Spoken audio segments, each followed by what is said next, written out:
En RCR presentamos Hablemos de Políticas Públicas. Entrevistas, comentarios y el análisis especializado sobre los diseños, gestión y la evaluación de las políticas públicas en el país. Con la conducción de Gustavo Nakamura. Hablemos de Políticas Públicas.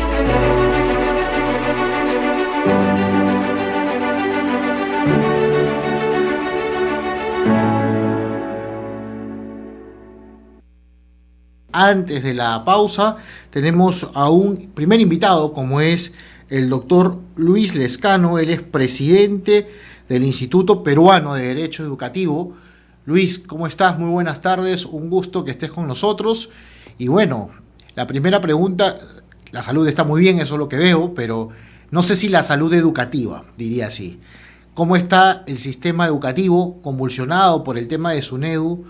¿Cuál es tu primera aproximación, Luis, objetivamente, como siempre te ha caracterizado, sobre esta situación? Muchas gracias, Gustavo. Antes que nada, y muchos saludos para toda la audiencia de RCR.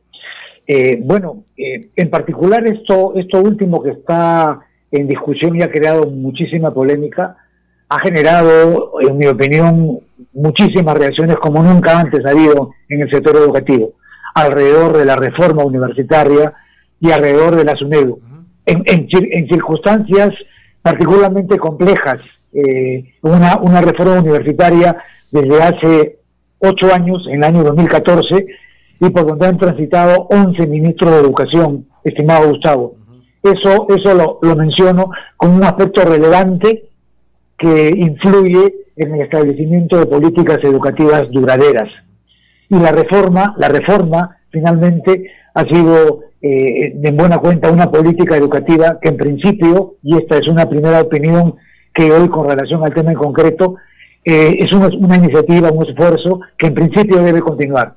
Yo creo que la reforma ha traído fortalezas y la principal de ellas ha sido que ha permitido sanear, limpiar, filtrar el sistema universitario, retirando del sistema a universidades que nunca debieron ingresar. A mí eso me parece especialmente relevante. Hay, por supuesto, muchos espacios de mejora, varios espacios de mejora, algunos aspectos que considero que son fracturas educativas, falta de estrategia con relación al tema, pero prefiero iniciar señalando que la reforma universitaria debe continuar y debe tener el carácter de política pública que continúe con los siguientes ministerios de educación y ministros que vengan a tomar la pauta en estos aspectos, estimado Gustavo. Interesante, Lucho, lo que mencionas sobre el tema del ordenamiento, del tema del fortalecimiento que se ha dado a la educación superior universitaria. Yo le llamaría que se ha ordenado y se ha mejorado muchos aspectos del trámite de la educación superior universitaria. Si queremos darle un beneficio a la duda, también se ha dado es verdad, un primer piso de calidad, podríamos decirlo así, ¿no? Y digo por un primer piso porque creo que aún podemos construir un edificio, me parece, ¿no? Y creo que estamos discutiendo sobre un primer piso que, por un lado, veo que algunos están interesados en que, como dicen algunos, que se quieren tumbar el primer piso, y otros dicen que ese primer piso prácticamente es inamovible, ¿no? Esas son las bases, ese es el fundamento, no se puede cambiar nada, no se le puede echar un poco más de cimiento, no, así como está perfecto. Y lo que tú has empezado diciendo es bueno lo que se ha hecho, pero se puede mejorar. Entonces, bajo ese principio, Luis, ¿qué piensas tú sobre qué mejoras plantearías a este ordenamiento que ha dado en el sistema educativo hoy llamada reforma, hoy por hoy? Desde mi punto de vista, ese primer piso que técnicamente se ha denominado licenciamiento 1.0, de hecho, la propia autoridad del propio Ministerio de Educación ha reconocido que existen respecto a ese primer piso algunas observaciones y algunos reparos que las universidades todavía no han cumplido. Es decir, se han otorgado licenciamientos con algunos reparos que todavía no se cumplen. Pero eso nos conduce efectivamente a concluir ese primer piso y pasar y seguir elevando las mejoras continuas. Pero durante la construcción de ese primer piso han habido algunos temas, desde mi punto de vista, claves que deben mejorarse y que están vinculados con esta propuesta del Congreso de la República. El primero, desde mi punto de vista, por la importancia, es el descuido estatal que ha habido con relación al sistema de acreditación de la calidad educativa.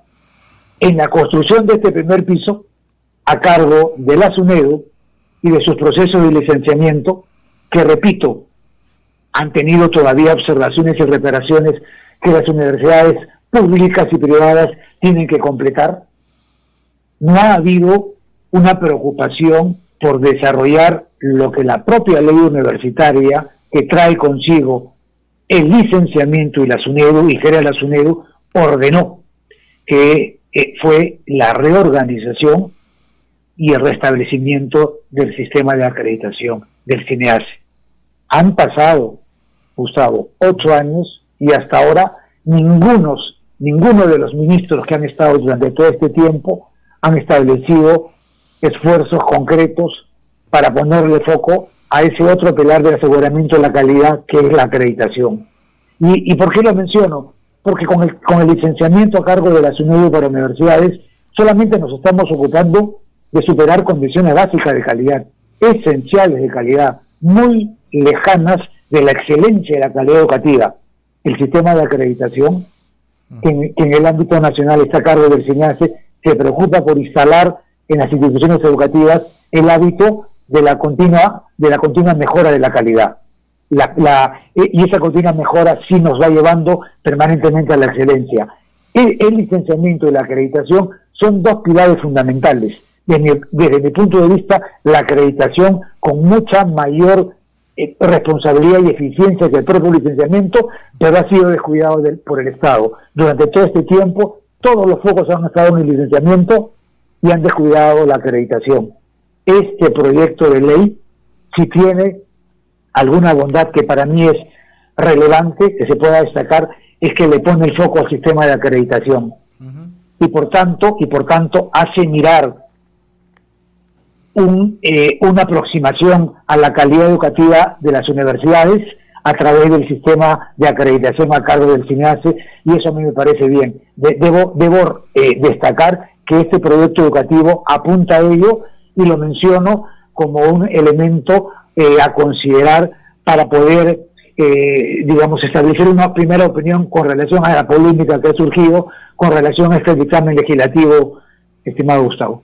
Interesante, Lucho, lo que tú mencionas sobre el tema del ordenamiento, la nueva ley, donde, de ahí te voy a preguntar sobre el consejo directivo, porque es lo que han entrado mucho en juez y parte, y tú eres un experto internacional, sé que has viajado hace poco, has estado en México, ¿no? Y no vamos a decir que México es un país, el gobernante mexicano, AMLO, no van a decir que es de extrema derecha, ¿no? O entonces es interesante también para que tú nos digas cómo se ordenan los sistemas educativos superiores también en el exterior, porque es importante ver otras experiencias. Pero sobre este tema de la acreditación concreto, Luis, es cierto, el CINEACE, ningún ministro en los últimos años ha vuelto a repuntar el CINEACE, porque el CINEACE era la institución per se del tema de la acreditación, pero también es cierto que han comenzado a darse figuras de acreditaciones privadas. Sobre ello, ¿tú estás de acuerdo? ¿Qué te parece que el tema de las acreditaciones se puedan dar? Claro, es un tema voluntario, pero que promover el tema de las acreditaciones, ¿cómo lo ves tú? Tanto si sea por el CINEACE, si se llega a hacer en su momento, pero por el tema también de acreditaciones privadas. ¿Crees que es una alternativa a la calidad educativa? La acreditación como parte del sistema de aseguramiento de la calidad llegó al país, la acreditación internacional, antes que la nacional. La nacional comienza con la ley de CINEACE en el año 2006. Ya en ese momento ya existían acreditaciones privadas internacionales, esfuerzos nacionales también, que nos aproximaban justamente a esta manera de construir la mejora continua de la calidad educativa. Y te voy a responder respecto del rol que pueden jugar las acreditaciones privadas en función de lo que es la prestación del servicio educativo mismo. En el sistema educativo peruano, Gustavo, existen una serie de instituciones educativas reguladas bajo el sistema de la autoridad educativa, colegios, institutos, universidades, sujetas a las disposiciones y regulaciones del Estado. Pero hay un conjunto de otras iniciativas privadas que prestan servicios educativos y que, por ejemplo, nacen de corporaciones que necesitan capacitar, formar, brindar programas de estudio a determinados profesionales y carreras. Eso existe en el mercado y está perfectamente permitido. ¿Por qué entonces no podrían haber acreditaciones privadas paralelas a las que brinda el Estado? Y sobre todo, además, ¿sabes por qué, Gustavo? Porque en este momento, por ejemplo, en la educación básica, no están habiendo esfuerzos para acreditaciones desde el propio CINEASE, más allá de, digamos, del descuido estatal que ha habido con relación al CINEASE, en particular en la educación básica, hay una brecha enorme para las acreditaciones. Allá hay un espacio también donde las acreditaciones privadas pueden hacer esfuerzos importantes, dar acreditaciones propias, de manera de que puedan mejorar la calidad educativa de las instituciones en términos generales. A mí me parece que esa es una ventana abierta que puede darse en ese sentido. Y entonces eso le pone de mayor relieve a toda esta mirada que necesitamos tener con relación a las acreditaciones de las instituciones educativas, Gustavo. Y por otro lado, con relación a lo que mencionabas y comentabas con tu audiencia de algunas experiencias que hemos tenido a nivel internacional, específicamente de la región en Latinoamérica. Mira, el instrumento internacional de educación superior más reciente es del año 2021, específicamente de abril del 2021, y es la Ley General de Educación Superior.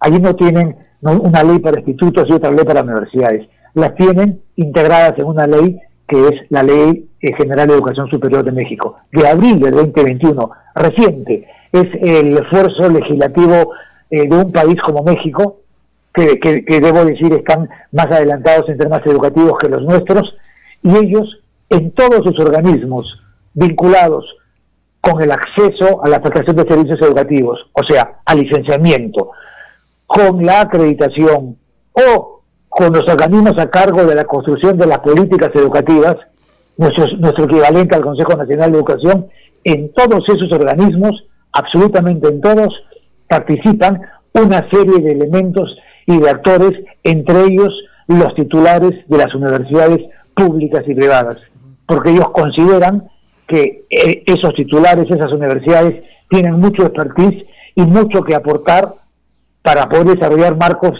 regulatorios, propuestas estratégicas con relación a la educación superior universitaria. El rector, Gustavo, la figura del rector es la figura máxima académica de un país.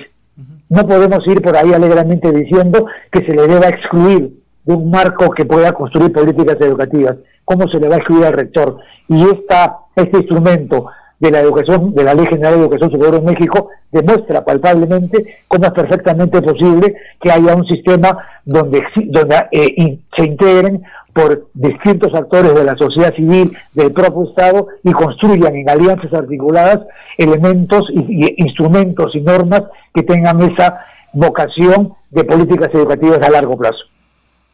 Interesante lo que mencionas, Luis, dado la experiencia de México, pero quiero recalcar algo importante. La acreditación llegó hace muchos años al Perú y llegó primero por iniciativa privada. Las privadas fueron las primeras que comenzaron a buscar sistemas de acreditación nacionales, internacionales, pero buscaron acreditación, ¿no? Esto también hay que decirlo, ¿no? Muchas universidades, institutos y escuelas y colegios pasaron procesos de acreditación. Ya después vino con el tema del CINEASE y ahora continuará. Ojalá que de repente tengamos una acreditación tanto pública como privada como opción en una economía de libre mercado o social de mercado, una abierto y la plural puedan tener ambos accesos a lo mejor en este proceso de acreditación. Pero también me parece interesantísimo lo que acabas de decir de México, ¿no? Porque una de las cosas que más cuestionan en este momento la ley y donde he escuchado muchísimos voceros, la verdad me ha sorprendido la cantidad de expertos que hay en derecho educativo hoy por hoy en el Perú, es alucinante, ¿no? Todos son expertos ahora en derecho educativo y dicen, no puede ser juez y parte, ¿no? No puede ser que el rector también sea juez y sea parte, y ahora vamos a regresar a una Asamblea Nacional de Rectores. ¿Cuál es tu opinión como experto, Lucho, y objetivamente sobre este argumento que se da mucho sobre ello? Se habla de supervisor y supervisado, de regulador y de regulado, de juez y parte. Voy a tratar de explicarlo lo más simple posible. El Estado norma, regula, supervisa, gestiona y sanciona a instituciones educativas públicas. El Estado, entonces, es juez y parte, es supervisor y supervisado, es regulador y regulado. Si norma, regula, supervisa, gestiona y sanciona instituciones educativas públicas, tendríamos con ese argumento que retirar al Estado de estos organismos internacionales. En el caso de la propuesta legislativa del Congreso, no podría estar entonces ni la SUNEDU, ni el CINEASE, ni el representante del COSITE que representan al Estado. Se cae el argumento, se cae solito el argumento. Eso mismo sirve para poder entender que quienes tienen que estar son los actores naturales que participan en el sistema, los actores que tienen relevancia, que tienen algo que decir, que tienen experiencia. Por supuesto que el Ministerio de Educación tiene que estar, el CINEASE también. Nosotros lo hemos propuesto en su momento, que participen, cómo no el CONCITEC, que tiene que ver con el tema de tecnología, ciencia, innovación. Igualmente, los representantes de las universidades privadas también tienen que aparecer. El argumento de juez y parte, supervisado y supervisor no funciona en estos casos. Interesante lo que acabas de decir y desmitificar, ¿no? Un poco este tema, ¿no? Porque mucho se ha escuchado de esto, juez y parte. Claro, algunos te dicen, no, pero lo que pasa es que SUNEDU es una entidad distinta al Ministerio de Educación, por lo tanto no es juez y parte. La pregunta es, ¿quién pone al superintendente? ¿No es el Ministerio de Educación? ¿No es el gobierno de turno en este momento? Entonces, de alguna manera no es juez y parte. Entonces, claro, es bien fácil decir desde el aspecto que yo entiendo, ¿no? O sea, y defender un poco algo que seguramente ha hecho muy bien, y estoy seguro que sí, pero también hay un sesgo o, al parecer, un interés particular porque esto se maneje de esa forma. Ahora, Luis, ¿qué crees que viene para la educación superior universitaria? Ya te dejo esa última pregunta, ¿no? Ya está la ley, parece que el Ejecutivo lo va a observar. Particularmente yo creo que el presidente Castillo quiere esa ley, solamente que lo va a observar porque suena bien feo lo que voy a decir. Lo que quieren hacer políticamente es que ese muerto lo cargue el Congreso y no lo carguen ellos. La muerte son los políticos y hay que decirlo, eso es lo que probablemente quiera. Pero la pregunta es, ¿qué va a venir después? Viene la ley, la reglamentación,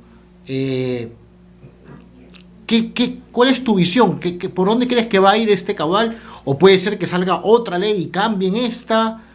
¿O deberíamos ya comenzar a sentarnos a pensar los técnicos expertos como ustedes, y hay muchos más, plural, claro está, y pensar ya en un tema de por qué no apuntalar el tema del CINEASE a lo mejor? Con mucho gusto voy a abordar eso rápidamente. Antes, Gustavo, me parece relevante señalarte lo siguiente.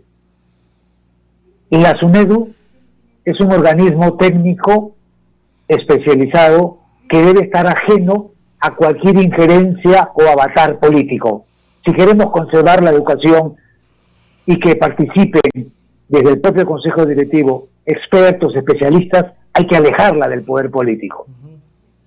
Como estaba conformada la SUNEDU, indicando además y dejando a salvo la honorabilidad de los miembros actuales del Consejo Directivo, que son personas decentes y capacitadas, comenzando por el doctor Segarra, dejando a salvo esa honorabilidad, me pregunto, con esa manera de conformación que tenía la SUNEDU, ¿está ajena a injerencias de parte del Ministerio de Educación cuando los miembros del Consejo Directivo son elegidos, es cierto, a través de un concurso público que se repite reiteradamente, pero no se dice que ese concurso público está a cargo de una comisión de selección, y que esa comisión de selección reúne a personas que no tienen los requisitos que se los piden a los miembros del Consejo Directivo, y que esa comisión de selección es designada por el ministro de Educación.